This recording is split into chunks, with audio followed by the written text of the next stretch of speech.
Hello guys, welcome back to another video, and today I am going to be reviewing Sonic the Hedgehog 2. Now, I have been incredibly excited for this film. This got like number 5 on my top 10 most anticipated movies of 2022 list. I've literally not stopped talking about this film. I keep saying how this film feels like a video game film, and I finally got to see it the other day, so I'm going to be reviewing it, and this is a normal review, so let's get started.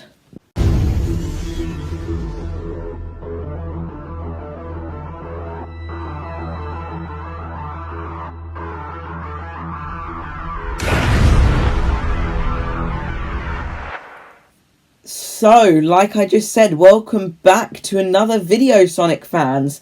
And if you've seen this film or you've seen the first one, feel free to share your thoughts down below in the comments. Do you think it's better than the first? Do you think it's not better than the first? What did you think of it? And just share all your thoughts down below. So yeah, with all that said, let's get started talking about the good.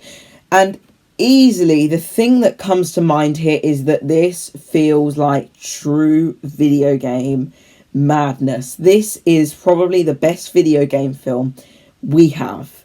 This is probably better than the first Sonic. I think this is an improvement over the first one. They 100% did this a lot better. There's also, it just, the characters and everything make this feel better than the first, because the characters feel a lot more free. They feel like they can do whatever they want, and they feel like there's no restrictions. And the story is very, very good. It's the perfect way to make a sequel to this film. I thought it was done really, really well. And I think its new characters are introduced so incredibly well, that they work so well in the story and feel like they've been there since the beginning, which they kind of have. And it is great. It is so fun. And all these different locations that you get to see, all these different maps, these different, Easter eggs from the games.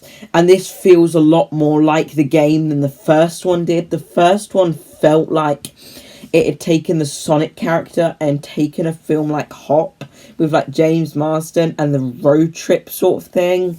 Because it didn't have enough to do with the game, while this one, basically everything is the game. So Dr. Robotnik is a lot more like the game. Tails and Knuckles are from the game. The Chaos Emerald, all the different locations, it completely feels like you're watching a cutscene, a very, very long 2-hour-long cutscene.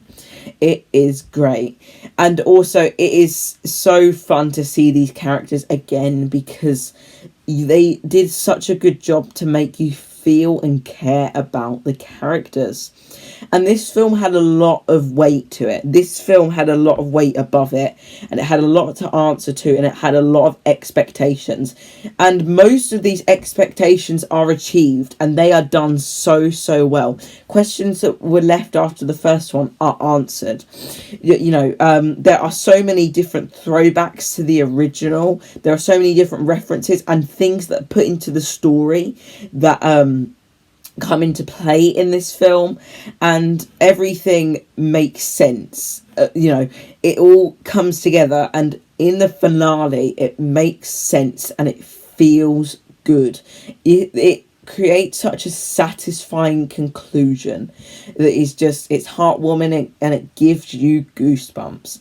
Everything that's done in this film is good, that's new, and is, it feels fresh. It feels fresh out of the box, and it feels like all they wanted to do is just create another amazing film from the Sonic film. And also, another thing I liked about this film is that this film is proud of what it did last time. The last one, it became such a big success, and it got itself off the ground after that terrible design. It got itself up, and it managed to do something that no other game film has done yet. And this film is proud of that, and it wants to just take it to the next level, and it wants to improve on things. And that is good, because when you have a sequel to a film that doesn't care about the original, throws all the characters away, throws the plot away, throws everything away, and doesn't connect very well with it, this one connects very, very well. Maybe did it a little bit much, because a lot of this film has a lot to do with the original, and it answers questions throughout the story. So you'll get a few at the beginning, middle, and even the end. A lot of things are answered, and Knuckles in this film is great. Knuckles is a great character. Idris Elba does a great job. Tails is great. I love Tails in it. Dr. Robotnik, Jim Carrey is at the next level, and Ben Schwartz as Sonic is great, because all these characters feel free and they feel like they can do what they want in the story. With all that said, let's quickly move on to the mixed aspects of the film. Now, honestly, this is just, it's not really a good, it's not necessarily a bad, it's not really either. But there's only one thing I wanted to point out. So if you've seen the trailers and you've got like really excited for a certain bit, that bit is still going to be in it. But like there are lines there in the trailer that aren't in the actual film, or are at a different bit. So there are some lines where the character will say it in the trailer, but they will say that at a different scene. Honestly, I don't have much of a problem with it, but it's just something I wanted to point out, because I thought it was, I noticed it numerous times, and every film does it at times, but this film did it maybe just a little bit too much, because there are some lines that give you goosebumps in the trailer, but you just don't get that because they're not in it. But there's just a few, it doesn't affect the film at all in any way. So with all that said, let's move on to the bad. Now, I don't really like using the word bad for this film, because this isn't a bad film in any way. But one thing that comes to mind here is how the story flows to start off with. Now, honestly, I didn't really know what to think of this film when it first started, because it jumped right in, which is not a problem. I have no problem with that at all. But it felt like they jumped in way too quickly and didn't give any explanation of anything that was going on. And in the first film, it just did about 10 minutes just catching up and telling you the story of Sonic. And this one doesn't have that. This film jumps straight in. And that isn't necessarily a problem. I don't have a problem with that. But it does do that, and it can get quite frustrating when you want to know what's going on, because the trailers don't give away everything. They give away the plot, but there are still a few things where you're just like, if you could have just given us a few minutes just to consume that and see what's going on, that would have been a lot better. But it all still is able to come together, and it's all able to be explained near the end. But if that was able to be done closer to the beginning, that would have been a lot better. And I think that would have made the story work a little bit better. Another thing that comes to mind here is that the jokes are cringy and very cheesy. So this film is aimed at, it's not really aimed at both adults and children. It's aimed at a lot of children, but it still has them things for adults. It's still got a few adult jokes in there and everything, but there are a lot of cheesy jokes in it and a lot of useless scenes that don't need to be in it.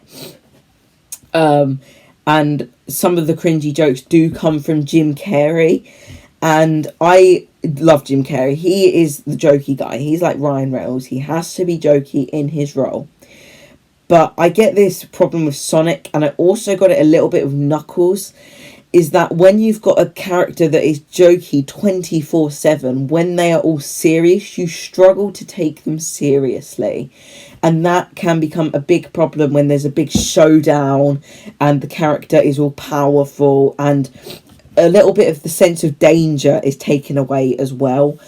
And that is a little problem that becomes a bit of a bigger problem as the story goes on. And yeah, and another thing I did mention earlier is that this film is it is pushing it.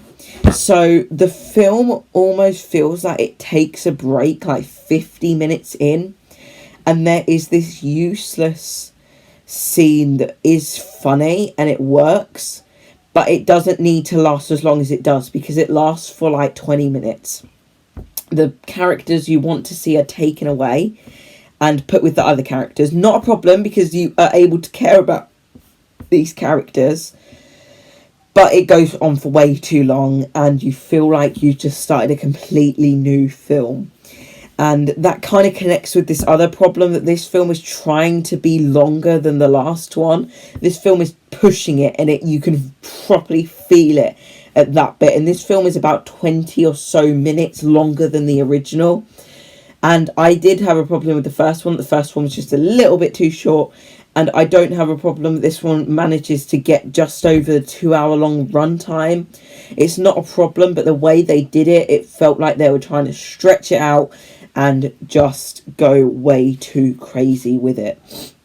So, now we're going to get to the final bit. So, Sonic fans, get to the cinema and go and see this film. If you're not a Sonic fan, but you have children, then it's definitely worth going to see. It's not a terrible one that adults are going to hate, because it's fun. If you like the games, but you're not really much of a Sonic fan, and you're not, you're a bit put off by the trailers and everything, maybe wait.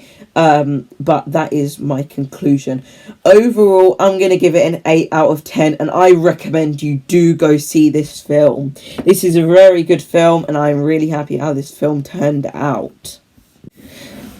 So, if you want more videos like this, check out all these videos I've got here. There are lots of videos, lots of Sonic related content, and there is a spoiler review coming out soon, and a few more videos talking about this, why this film is incredibly underrated already. Thank you so much for watching, guys. Please do comment, like, and subscribe, and we'll see you guys in the next video. Ciao.